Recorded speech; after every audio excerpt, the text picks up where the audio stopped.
Me sa duket, tensionet e fundit Tirana-Athinë kanë bërë që ushtria greke të dislokojë forcat e saj në kufirin me Shqipërinë. Së paku kështu shkruajnë disa websajte greke, sipas të cilave, prej datës 7 nëntor, Greqia ka dislokuar në kufirin me Shqipërinë tanke dhe mjetet e rënda në kuadrin e një stërvitjeje ushtarake.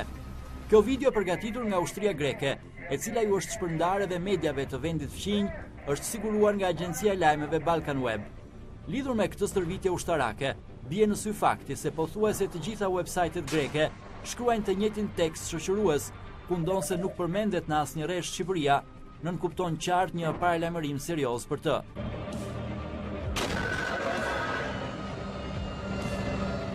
Video na kujton se në çdo drejtim ushtria jonë është e pranishme në të gjithë territorin e Greqisë, edhe aty ku nuk ka asnjë problem të madh ushtarak, sepse nuk ka asnjë armik, por ka shumë udhëheqës sfidues dhe miqtë afërt me Ankaran. Greqia nuk ka nevojë për përballje ushtarake me asnjë, por ata që e interpretojnë durimin e Greqisë si një dobësi, këshillohen ta pushojnë retorikën e tyre kundër Greqisë, shkruhet në tekstin shoqërues të kësaj videoje. Rreth një muaj më parë ishte kreu i diplomacisë greke, Niko Kocias, ai që paralajmëroi Shqipërinë, të tregoj kujdes me çështjen Çame, duke i kujtuar se nuk mund ta nënvlerësoj forcën dhe potencialin ushtarak të Greqisë për shkak të krizës që kjo e fundit po kalon. Ne në Shkodër kemi një shprehje, goja lap e shpina dap. Kështu ndodh.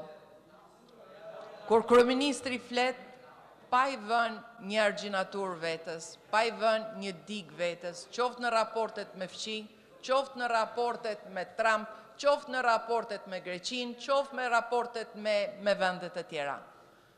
Gjykoj se shumë serioze gjëja që po ndodh. Të paktën mos na sillni tanket me sjedhin tuaj të papërgjeshme në kufit e vendit tonë. Është tepër dhe shumë serioze. Si Shqipëria dhe Greqia zonjë janë anëtare të NATO-s. Rrije qetë se nuk ka ndërmend njeri të sulmoj Shqipërinë dhe nuk hyn askush në të gjitha ndrallat e Saliut se o burra po na sulmon Greqia që të vi Saliu në pushtet. Kjo nuk ndodh kurrë.